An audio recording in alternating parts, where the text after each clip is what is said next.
Muy buenas, amantes de los crímenes sin resolver. Hoy vamos a hablar de algo que está sacudiendo a todo un país: la reaparición pública de Christian Graf, justo cuando la justicia decide reabrir la causa por el asesinato de Diego Fernández Lima, el chico que desapareció hace 40 años y cuyos restos fueron encontrados bajo tierra, en el jardín de quien fue su compañero de colegio. Y lo que ocurrió frente a su casa hace unas horas es tan extraño, tan frío y tan lleno de silencios que necesitamos repasarlo juntos, paso a paso, porque cada gesto dice más que todas las palabras que nadie quiso pronunciar. La transmisión comienza con periodistas conectados en vivo desde la casa de Graf. Sofía, la cronista, cuenta que hace instantes un coche entró a la propiedad. De él bajó Christian Graf. No saludó, no explicó nada, no expresó preocupación, solo una frase: «Estoy bien», dicha con una sonrisa que, más que tranquilidad, desprende incomodidad. Y aquí ya tengo que frenar. ¿Quién dice que está bien cuando acaban de reabrir una causa en la que te ponen nuevamente como posible autor de un homicidio? ¿Quién sonríe cuando los jueces son categóricos al afirmar que hay que investigarlo desde cero? ¿Cómo se puede estar bien mientras la familia de Diego lleva 4 décadas viviendo un infierno? Sofía describe que Graf entró rápido en su casa, salió con una bolsa de basura, caminó hasta la esquina, volvió a entrar por otra puerta, la que se cree que es la de su madre, y todo con un ritmo casi ensayado, como si necesitara moverse para evitar quedarse atrapado en las preguntas. Esos movimientos transmiten algo muy concreto: control del escenario, la necesidad de no detenerse, de no pensar demasiado, de no enfrentarse a esa cámara que hoy pesa más que nunca. Cuando la periodista logra hacerle una pregunta clara: ¿cómo está?, si habló con compañeros, si tiene miedo, él repite un «gracias, gracias, estoy bien», que suena vacío, casi automático. Pero hay un instante revelador, cuando le preguntan si tiene miedo de ir preso. Ahí sí se le mueve la expresión, ahí cambia algo en su rostro. Ese microgesto dice más que las 20 negativas anteriores. No responde, no dice no, solo se quiere ir. Mientras esto sucede, en el estudio los periodistas analizan la resolución judicial que ordenó reabrir todo desde cero. Y aquí viene uno de los golpes más fuertes. Los jueces desmintieron una de las frases más repetidas por la defensa de Graf, esa teoría de que los restos estaban a 10 centímetros en el terreno de al lado. Los jueces fueron tajantes. ¿De dónde lo sacaron? ¿Quién inventó eso? No hay prueba alguna de que el cuerpo estuviera fuera de la propiedad. Todo lo contrario, los restos estaban en el jardín de la familia Graf. Allí, bajo tierra, bajo cemento, bajo 40 años de silencio. Que la defensa haya insistido tanto con esa versión es, como mínimo, inquietante. Y recordemos algo esencial: Diego y Christian fueron al mismo colegio. No eran desconocidos, no era un chico cualquiera caído del cielo en un jardín ajeno. Eran compañeros, y eso, según la justicia, los vincula directamente. ¿Qué hacía el cuerpo de Diego, enterrado en la casa de alguien que había ido al mismo colegio? Esa es la pregunta que Graf nunca respondió. El abogado de la familia de Diego, entrevistado en directo, dice algo que hiela la sangre. Define a Graf como un imputado amnésico. Asegura que Christian no recuerda si era compañero, no recuerda la desaparición, no recuerda la presencia de la madre de Diego pidiendo explicaciones en el colegio, no recuerda casi nada. Curiosamente, los demás compañeros sí recuerdan. Todos, menos él, el único cuyo jardín terminó siendo la tumba de Diego. El abogado también confirma que nuevos testigos están apareciendo: exalumnos, vecinos, gente que nunca habló antes. Esto pasa cuando un caso se reactiva con fuerza. Salen voces que estuvieron calladas por miedo, por culpa, por presión, o porque nunca nadie las llamó a declarar, como ocurrió en 1984. Sí, hubo un testigo del 911, un vecino que vio restos humanos, al que jamás se le tomó testimonio. ¿Cómo se explica eso? Mientras todo esto se comenta, ocurre algo inesperado. Aparece una mujer mayor entrando en la propiedad, apoyada en muletas. Los periodistas creen que es la madre de Christian Graf, y su presencia cambia por completo la atmósfera. Sofía logra hablar con ella, y lo primero que dice la señora es: «Christian está bien. Esto es difícil. Puede ir preso, pero no tengo miedo porque confío en mi marido. Solo quiero limpiar el apellido». Y aquí necesito reaccionar con sinceridad, porque escuchar a la madre de quien vivió toda la vida encima de un cuerpo enterrado decir que está cansada, que no tiene miedo, que solo quiere limpiar el apellido, pero nunca una sola palabra de empatía hacia la familia que perdió un hijo, es muy revelador. Todo gira en torno a su familia, a su apellido, a su hijo. Nunca menciona a Diego, nunca menciona el dolor de los Fernández Lima, nunca dice «quiero que se sepa la verdad». Lo único que quiere es que todo pase. Cuando le preguntan qué pensó cuando se enteraron del hallazgo, ella responde: «¿Qué te parece? Estaban al lado de mi casa. Lo primero que pensé es cómo se lo digo a mi hijo para que no se asuste». Una respuesta que habla más de proteger a su círculo que de horrorizarse por la tragedia ocurrida en su propio jardín. No es una reacción normal ante un crimen, es una reacción defensiva. defensiva, como si la noticia fuera un ataque personal y no la confirmación de que un adolescente estuvo enterrado ahí durante décadas. La periodista insiste,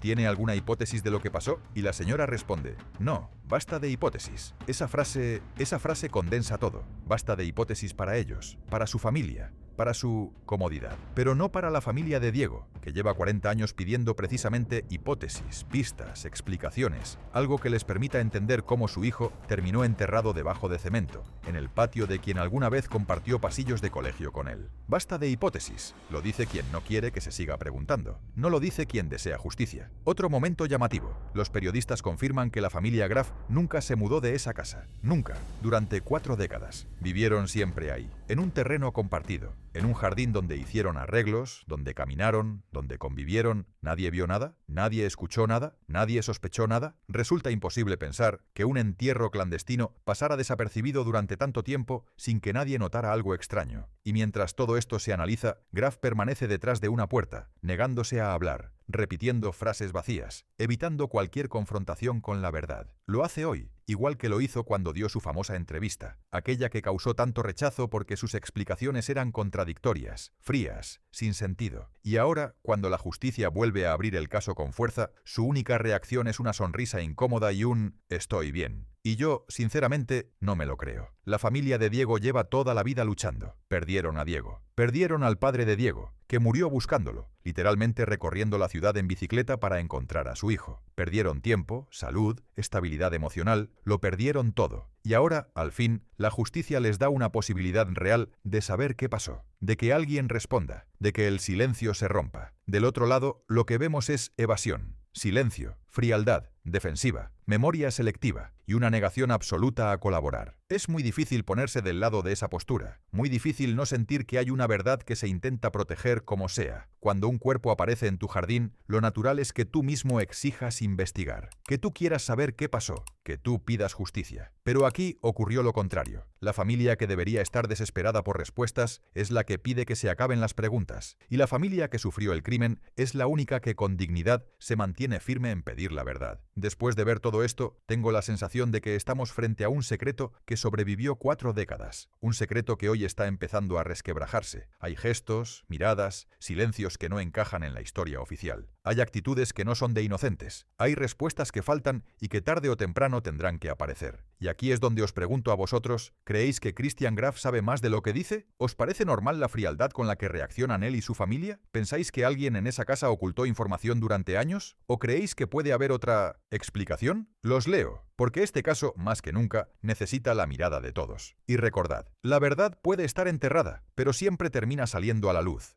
Ocurrido hace 41 años, parece mentira que estamos hablando de una causa como esta, pero vuelve a investigarse y hay chances de encontrar al o a los responsables de este crimen, el de Diego Fernández Lima. Hay algunas claves que tenés que conocer, hay algunos puntos que te va a marcar Gustavo con respecto a lo ocurrido allá por 1984. A ver. Sí, Edu, porque hoy es un día absolutamente clave en el caso de Diego. ¿Cuáles son las claves de este caso? Bueno, primer punto que tenés que tener en cuenta. El fiscal ya tomó declaración a varios compañeros del colegio. Y uno de ellos es el que habló de la relación entre el gaita Diego, como le decían a Diego, tanto en el colegio como en el club excursionista. Recuerden que jugaba en las inferiores de excursionistas, como la jirafa Graf, así le decían a Christian Graf, dada su altura. ¿Qué dijo ese ex compañero que hoy vive en México y es el que declaró vía Zoom y su testimonio está validado en el expediente judicial? Dijo, no es cierto que ellos no tenían relación como dicen algunos. ¿Por qué? Porque cualquiera, si vos me estás mirando, sabés que con todos tus compañeros de colegio no tenés relación. Y que quizás por fuera de lo que ocurre adentro de tu aula de secundario te une algún tipo de vínculo. Bueno, a ellos dos, según este ex compañero que declaró bajo juramento de decir verdad, y esto es muy importante, desde México, dijo, a ellos los unía un tema, la pasión por las motos. Eran los únicos que les gustaban las motos de todo aquel grupo de secundario y tenían un vínculo por esa pasión por fuera del colegio. ¿Quién declara hoy que es el más importante, o uno de los más importantes? El albañil que encontró los huesos.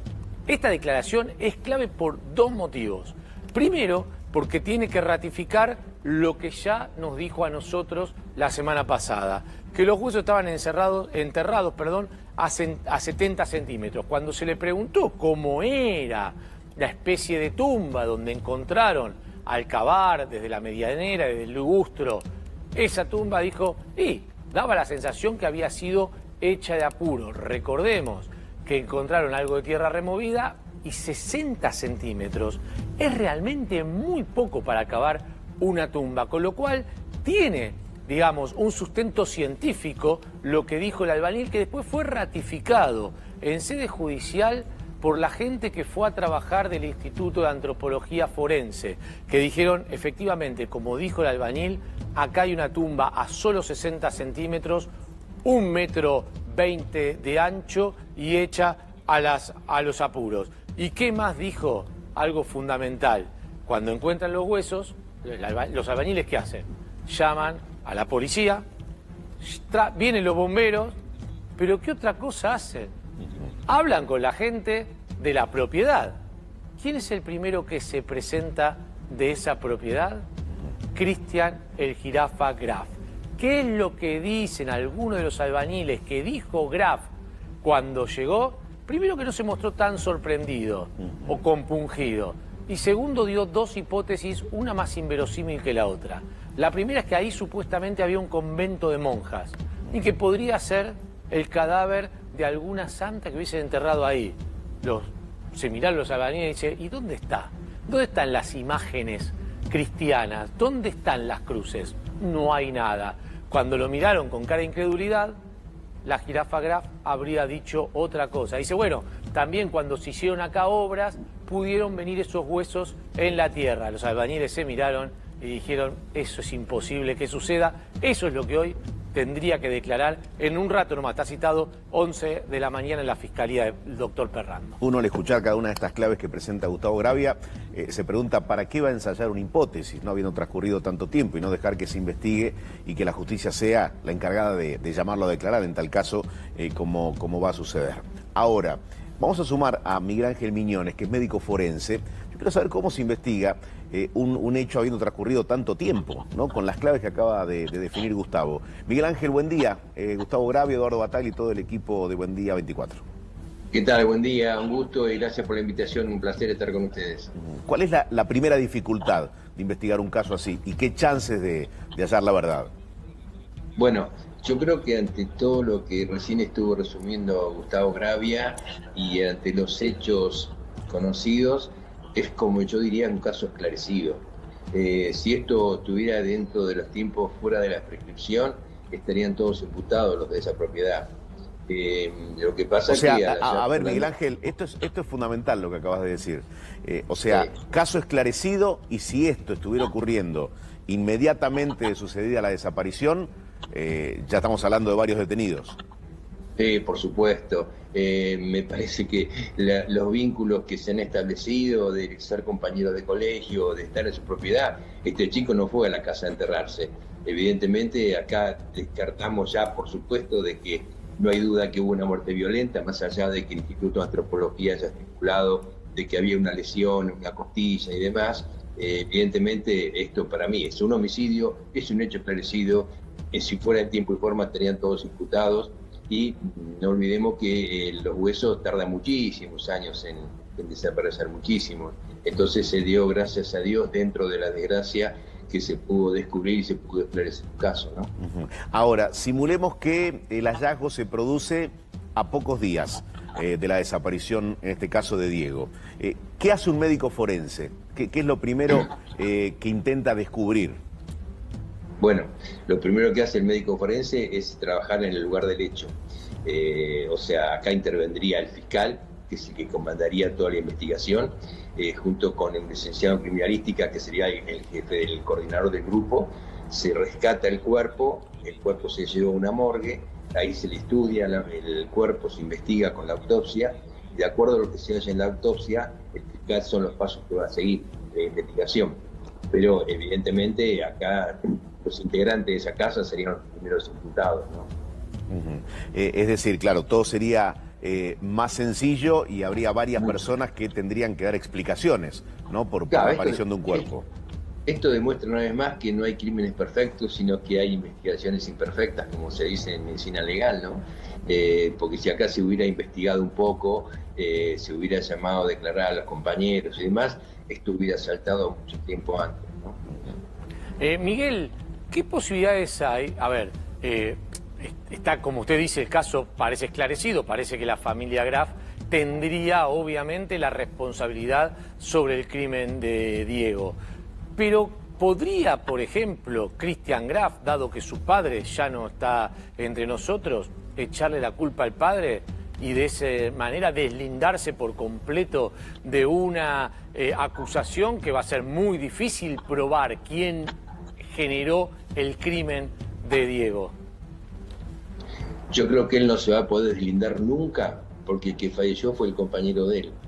Por ende no va a pasar como que ignora qué es lo que pasó cuando el compañero fue a la casa, porque estaba él, no fue a ver al papá. Después intervino el padre, intervino él, o hubo terceros, eso va a quedar siempre un manto de duda. Él, por supuesto, que va a tratar de sacarse de encima la acusación que va a pesar sobre él eternamente, de por vida.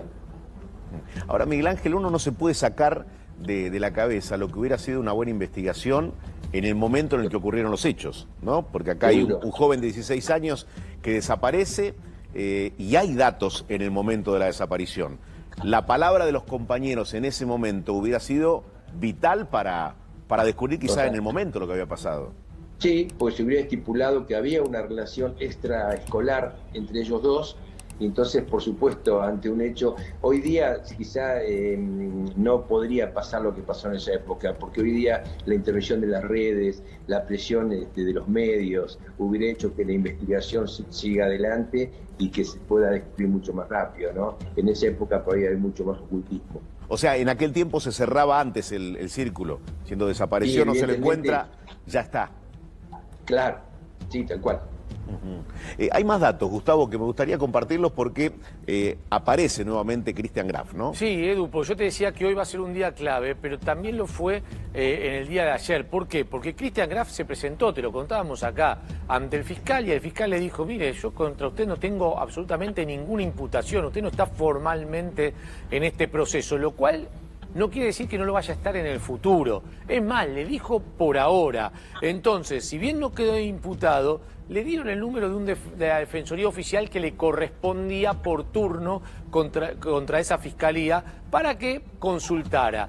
Graf no consultó primero la Defensoría Oficial, consultó qué hacer a un abogado suyo de confianza que le dijo: vos ponete a disposición de la justicia. Ahora, no declares nada, ponete a disposición de la justicia, porque si vos te presentás a disposición de la justicia, da la idea de que no tenés nada que esconder. Veremos qué es lo que sucede. Lo cierto, si podemos seguir con la siguiente placa, señor director, para contar que es que el fiscal sigue avanzando. Yo te contaba que hoy es un día clave por la cantidad de gente que va a declarar, y alguien podría decir: che, pero ¿para qué sigue avanzando si la causa está prescripta? Bueno, la causa en realidad va a estar prescripta cuando el impute a Christian Graf o a quien él decida que puede ser el presunto autor del homicidio, y se presente el abogado del imputado a decir: todo bien, pero mire, pasaron 41 años, el caso está prescripto, el plazo de prescripción son 12 años, no hay ninguna causal de interrupción, el caso está prescripto, y lamentablemente el fiscal y el juez tendrán que darle la razón. Ahora, ¿a qué se busca llegar? A un juicio por la verdad. Marcelo Biondi decía: no conozco en la Argentina juicios por la verdad por un homicidio. Eso es tan cierto como que este caso es muy especial y podría dar el puntapié a ese juicio por la verdad. Ahora, ¿qué es lo que está pidiendo la familia de Christian Graf? Porque no olvidemos que detrás de este crimen hay una familia. Porque desaparece una persona hace 41 años, pero hay una familia que lo lloró y que lo siguió buscando durante 40 años. Un padre que lo buscó y murió buscando. Claro, hasta descubrir la verdad. Entonces, ¿qué es lo que está pidiendo la familia? Ok, que no quede la muerte de Diego como en el olvido, que sea un precedente y que a partir de esto le pide al Congreso que se sancione la ley que ellos quieren llamar Ley Diego para que los homicidios no prescriban más. o por lo pronto tengan un plazo mucho más amplio de prescripción, como lo que fue, ¿se acuerdan ustedes, la ley Piazza con el tema de los abusos sexuales? Ahora, permíteme, Gustavo, Miguel Ángel, un médico forense trabaja en una investigación como esta con otros especialistas que hacen enfoques diferentes, ¿no? Ahora, ¿qué significa un allanamiento hoy? ¿Qué significa que haya pasado tanto tiempo?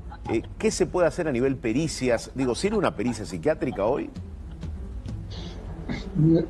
No, acá la pericia, pienso que este muchacho Graf va a tratar de salir del paso inventando algo o involucrando a terceras personas, pero la condena social ya la va a tener, y porque esto fue en su casa y un compañero de él.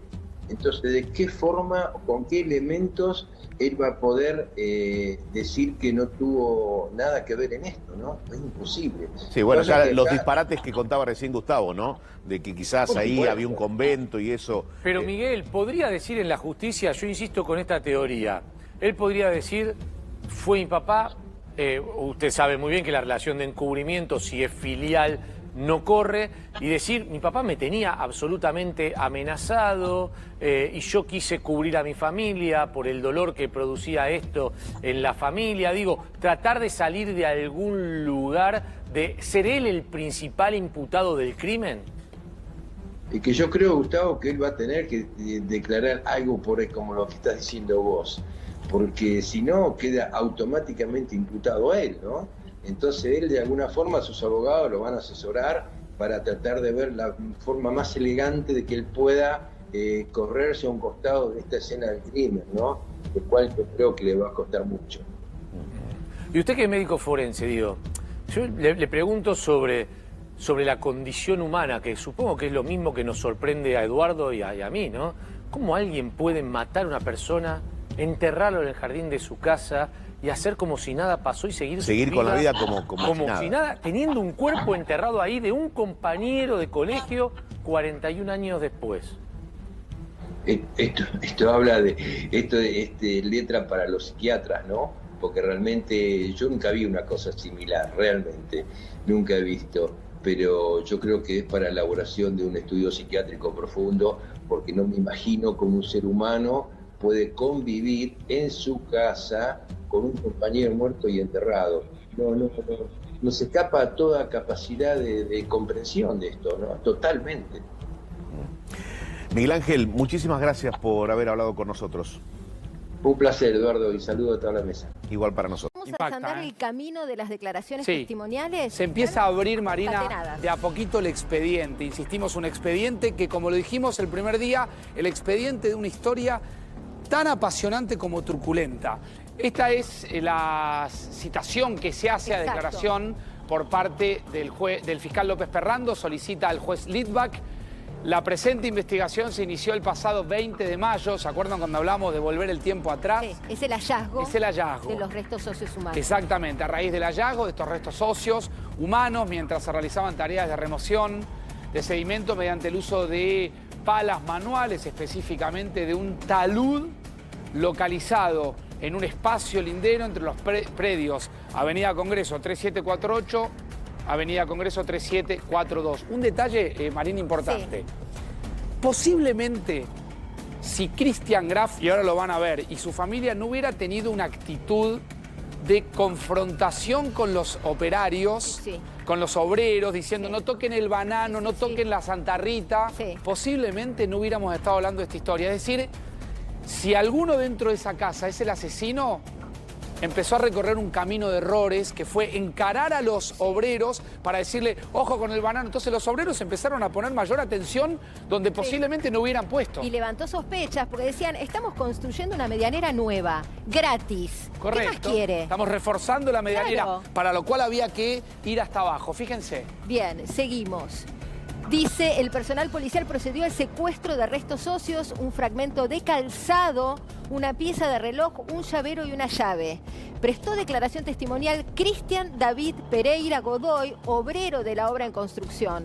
Explicó que el 20 de mayo pasado comenzó su jornada laboral a las 14, continuando con excavaciones ya en curso, y que en el sector del fondo, lado izquierdo, al efectuar una excavación de 1,5 metros de profundidad destinado a un perfilado para levantar un paredón, se desmoronó la tierra hacia la casa lindera y vio a 80 centímetros de la tierra restos óseos de un ser humano, más precisamente un cráneo. Bueno, atención con este dato a tener en cuenta. Cuando habla del fragmento de calzado, una pieza de reloj, un llavero y una llave, por testimonios de la familia y por lo que tiene acreditada la investigación, Diego salió de su casa con una camisa, una corbata, un jean que creen puede ser aquel de la etiqueta UFO. No lo tienen asegurado porque no encontraron el género jean, pero sí la etiqueta que tiene un género sintético que se degrada mucho, tarda mucho más en degradarse. Y salió vestido con el guardapolvo de taller con el que iba justamente a contraturno a taller, ¿no? Bien, seguimos repasando, dice... Arcifa es el arquitecto, lo mencionamos, el responsable de la obra de 30 años, exacto, que ante ello se dirigió a la finca lindera, cita en Avenida Congreso 3742, que es la Casa Graf, donde entrevistó a Ingrid Cristina Graf, hija de la propietaria. Bien introdujimos a este personaje antes que nadie, ¿te acordás, Marina, cuando dijimos? Que fue la primera en decir, acá hay una iglesia. Sí, acá estaba la iglesia Santa Rosa, Santa María de los Ángeles. Ambos se dirigieron al lugar, ambos son Ingrid Graf y el arquitecto, al lugar del hallazgo, mientras que la nombrada llamó al 911. Añadió que su familia residía en el inmueble desde aproximadamente 1974, cuando ella era niña. Aportó datos de antiguos ocupantes del inmueble lindero y recordó que siempre había existido una división con plantas tipo enredadera entre ambos terrenos. Claro, hasta el momento de la medianera, ustedes imagínense 2 terrenos linderos, una desarrolladora que viene, compra una casa, pide los permisos, hace la demolición porque va a construir justamente un edificio permitido. Hasta la aparición de esta gente, antiguamente allí había justamente una libustrina, como tantas casas divididas por libustrina. Hoy me contaba alguien de la investigación que había justamente una enorme cantidad de raíces que dificultaba mucho la búsqueda del cuerpo. Porque yo pregunté si lo del banano, que no es un digamos, no es un árbol de plátano, es un banano, tenía que ver con el intento por ahí de plantar un árbol que desarrollara raíces determinadas para justamente cada vez expulsar más el cuerpo. Me dicen que ya de antemano, que es como dice Graf, como dice Ingrid, y ya vamos a mostrar imágenes del banano. Bien, seguimos. Aparece otra testimonial, es Rolando Medina Rodas, que es parte de los obreros que estaban haciendo la excavación. Dice, en un momento un hombre se acercó y les dijo que tenían prohibido tocar un árbol pequeño que estaba al lado de un bananero. Agregó que en ese momento les llamó la atención porque estaban haciéndole una medianera nueva, que no tenía mucho sentido que les prohíba el trabajo por un árbol que en sí mismo no llamaba la atención ni nada por el estilo, que además estaba en el terreno de la propia obra, particularmente sobre la medianera trazada. Explicó que según Marcos, el responsable de la obra dispuso remover el árbol en cuestión, ya que era imposible conservarlo a los fines de llevar a cabo las tareas dispuestas. Claro, si va a hacer la medianera, hay que sacar el árbol. Y ahí entras muchas veces en... Mira, ahí tenés esto es perfecto, el dron que generó el noticiero de América Noticias. Nuestros compañeros del aire generaron esta imagen con un dron para poder entender. Esto que ustedes están viendo acá, alguna vez fue una libustrina. Claro. ¿Sí? Lo que están viendo acá es lo que técnicamente en una investigación penal se llama la sepultura criminal. 60 centímetros, 65 centímetros de profundidad donde enterraron el cuerpo. Previo a, o mejor, post sepultura criminal es que se hace esa pileta que ustedes ven ahí donde se agrega esa carpetita que empieza a acercarse. Material, ¿no? Claro, ahí estaba el árbol, el banano. Ahí estaba la supuesta Santa Rita. De hecho, ahí arriba se ven algunas de las hojas típicas de un banano que se cortó. Y acá, un dato que es impactante, acá, ahí donde está la manguera, se sentaba con una silla Cristian Graf a vigilar a los obreros. Por eso yo insisto que lo que el fiscal toma es el comportamiento, la conducta de Cristian Graf para sospechar que este hombre, evidentemente, pisó un palito, cometió un error, porque no hay crimen lógicamente perfecto. Ahí ustedes ven la excavación. Esta excavación se tuvo que hacer, ahora ven un poco, ven ustedes unas maderas típicas de obra, pero se tuvo que hacer en esta dirección para poder llegar al fondo y hacer sólida esta medianera que ustedes están viendo donde estaba enterrado. Ahí lo ven en movimiento, mirá, terreno, ahí se ve barro. Frenalo un minutito acá, frenalo ahí si puedes, diré. Este es el lugar donde estaba enterrado el cuerpo. Claro. Acá trabajó el equipo de antropología forense, que hay que hacer Es una... la tierra de acá que al momento de Correcto. excavarse del otro lado, Que hay que corrió hacer una aclaración, Marina. por debajo de la Hoy me medianera. explicaban, no llegaron en forma primaria al equipo de antropología forense. Eso a veces dificulta las investigaciones. Yo pregunté, sé que por ahí es un dato un tanto truculento, si habían encontrado el cuerpo entero. Me dicen que sí, pero que solamente faltaban algunas cuestiones de la estructura ósea del rostro, que es típico por el paso del tiempo. Faltaban algunas cuestiones de las manos, pero nada de las ausencias óseas hacía pensar en que podría haber tenido que ver con el homicidio en sí. Claro. La aparición en forma precipitada de un elemento punzante atravesando la zona intercostal es lo que creen que provocó justamente la muerte. No había disparos. Las heridas intercostales, ¿no? Exactamente. Que quedaron acreditadas por la pericia del No había cuerpo de disparos, antropología forense. no tenía golpes No. en el cráneo. Y un dato importante, tampoco tenía golpes en sus extremidades, en sus brazos, en sus manos, o los huesos digamos, de sus Por lo manos. menos que hayan afectado la estructura ósea. Claro, que uno podría pensar en algún tipo de maniobra de defensa por parte de la víctima, ¿no? Seguimos avanzando Vamos. entonces en el material.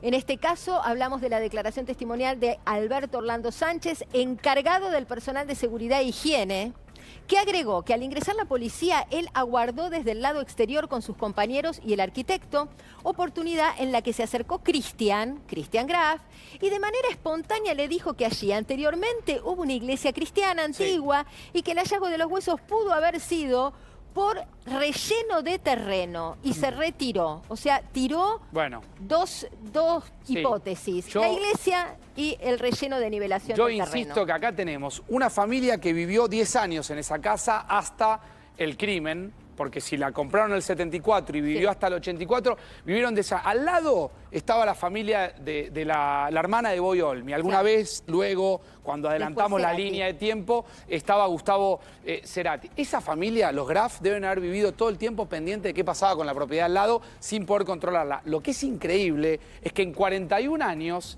no hayan hecho algún movimiento para desprenderse de la principal evidencia, es decir, de la única. Se sintieron seguros en la preservación del cadáver, de la muerte que presumimos pasó allí, porque acá tenemos, la casa podría ser la escena primaria del crimen, la sepultura criminal, ese lugar, la escena secundaria donde descartan el cuerpo, también lo podrían haber matado ahí, pero es menos probable. Ahora, vivieron del 74 al 84, a partir del momento en que lo matan a Diego Fernández Lima, a partir todo el resto, hasta completar los 41 años, pendientes de los movimientos al lado, pendientes también de la vida de Cerati.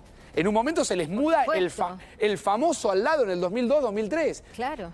En el momento en que la familia Olmi, la Marina, la hermana de Boy, vende la propiedad, esta familia debe haber entrado en colapso y de haber dicho, ¿a quién se la van a vender? Y en el momento en que empezó la construcción, la demolición de la casa donde vivió Cerati, es donde el presunto o la presunta asesina o los asesinos empezaron a cometer errores. Principal error, ir a cuestionar a los obreros. No toques el banano, fíjate, ojo la Santa Rita, me pongo con una reposera a mirar lo que hacen. Posiblemente los obreros se hubieran prestado menos atención si no se hubiera dado ese litigio típico de un litigio lindante, con una medianera de por medio, ¿no? Avanzamos en las declaraciones testimoniales. Acá sí nos metemos con Norberto Cristian Graf. Cristian Graf, el principal, único sospechoso, dice, intentó persuadir a los presentes de que esos huesos que se encontraban allí podían resultar de vieja data, indicando que en el lugar había funcionado antiguamente una iglesia, haciendo alusión a una posible tumba. También refirió que en el lugar se había situado un establo. Claro. Y por último refirió, como rememorando casualmente, que en ocasión de construirse una pileta de natación en el fondo de la propiedad, se había pedido un camión de tierra que pudo eventualmente haber traído y depositado en el lugar los restos óseos hallados en la actualidad. Tiró en un párrafo las tres hipótesis. Las tres hipótesis. ¿Te acuerdas que un día trabajamos todas las tres hipótesis de Christian Graf? Todo esto, para todo esto, el fiscal lo recoge y dice, acá hay un delito continuado. Hasta el hallazgo de los restos óseos todavía se continuaba justamente con el encubrimiento de otro delito, que en ese caso es el homicidio agravado, que sí estaría prescripto por el paso del tiempo. Lo que el fiscal encuentra, veremos después cuánto lo puede sostener, el fiscal se lo propone al doctor Litvak, al juez, ver cuánto pueden sostener la idea de que el delito de encubrimiento agravado y de supresión de evidencia es un delito continuado que se sostuvo hasta el día del hallazgo del cuerpo y cuyo tiempo de prescripción empieza a correr a partir del momento del hallazgo. O sea que tenemos hallazgo, claro, por muchos eso años por delante. El encubrimiento tiene muchos años por delante y estas van a ser las tres hipótesis que le vamos a trasladar al abogado, a Martín Díaz, que es quien representa legalmente a Christian Graf. A ver, ¿quién nos explica cómo sostiene alguna de estas hipótesis? Avanzamos. Dice, las manifestaciones de Norberto Christian Graf resultan no solamente absolutamente inverosímiles, sino que denotan un claro conocimiento previo de la existencia de los restos óseos en el lugar, así como una intención deliberada de desviar la atención y generar hipótesis falsas que relativizaran o confundieran su hallazgo. Las tres. Esto ya es una conclusión de la Fiscalía. Iglesia, establo, pileta. Todo mentira. Son tres, como decía Marina, en un mismo párrafo, con intenciones de desviar, generar hipótesis falsas. Avanzamos. Avanzamos. Esta es la declaración de Graf y las conclusiones. El homicidio fue un hecho imprevisto y sorpresivo. Acá me acuerdo de Raúl Torre, ¿no? Que sin tener esta información ya lo anunció. El homicidio fue un hecho imprevisto y sorpresivo que pudo haber tomado por sorpresa al autor o bien haber ocurrido en circunstancias en las que éste no disponía del tiempo suficiente para un ocultamiento más elaborado. La ubicación del enterramiento en un sector del fondo del predio refuerza la hipótesis de que el hecho sucedió allí mismo y que el ocultamiento del cuerpo de la víctima se materializó inmediatamente tras haberse consumado. ¿Cuál es la conclusión de Fiscalía de todo lo recibido? Que la escena primaria y secundaria es la casa de Graf. Sí. No saben exactamente dónde lo mataron, pero entienden que lo mataron ahí y ocultaron el cuerpo, escena secundaria, ahí, en la zona donde apareció. Palabras de Raúl Torre, ¿sí? Impronta o marca del pasaje de un arma blanca por el espacio intercostal, más la sepultura criminal, que es lo que explicamos recién, más la aparición de un arma. Las armas pueden dividirse entre armas propias y armas impropias. El asesino o los asesinos o la asesina o las asesinas, porque recordemos que allí en esa casa había 2 varones y 2 mujeres, todos se presume se valen de un arma que toman de la propia escena primaria, una cocina, un cuarto donde hay herramientas. Algo precipita que el asesino, los asesinos o la asesina vayan en busca de un cuchillo, de un destornillador, vayan en busca de un arma punzante, que es justamente lo que aparece en el cuerpo. Herida intercostal. Exactamente, ¿no? Impronta del pasaje de arma blanca por el espacio intercostal, la única marca que el cuerpo tiene de la muerte violenta.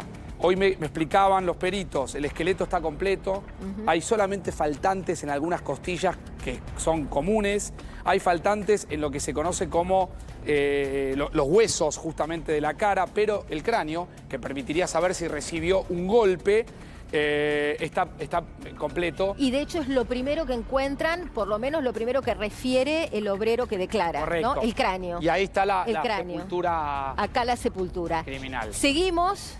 Finalizando el documento, dice, si bien no fue posible determinar fehacientemente la autoría del homicidio de Diego Fernández, sí pudo acreditarse que efectivamente la víctima fue asesinada y ocultada en el interior de la finca que habitó y habita Graf. tras lo cual, inmediatamente luego del hallazgo de los restos, practicó diversas maniobras tendientes a encubrir la averiguación de la verdad. Bueno, la pileta es una de ellas, ¿eh? Encubrimiento. La pileta es una de ellas. Claro. Pasado el tiempo, un día donde tenían enterrado el cadáver de Diego, la familia decía hacer una pileta que la vemos, es como de fibra de carbono. De fibra de carbono. Que se instalan hechas. Claro, se instalan hechas. Debe haber sido toda una movida, porque ahí paró un camión sobre Avenida Congreso, la tuvieron que pasar seguramente por arriba. O excavar, por supuesto. Excavar, luego nivelar el terreno. Hay una carpeta que se ve adelante. Y acá están los delitos. Encubrimiento agravado, atención, reprimido con una escala penal de 1 a 6 años cuando fuera un delito especialmente grave. Es decir, si vos encubrís un delito grave, estamos hablando de un homicidio calificado, claro. lo es, se duplica la escala penal prevista en el artículo 277, que es el artículo que describe el delito de encubrimiento, en este caso la figura agravada. El encubrimiento básico es 6 meses a 3 años. Claro, este es de 1 a 6 años. De 1 a 6 duplica.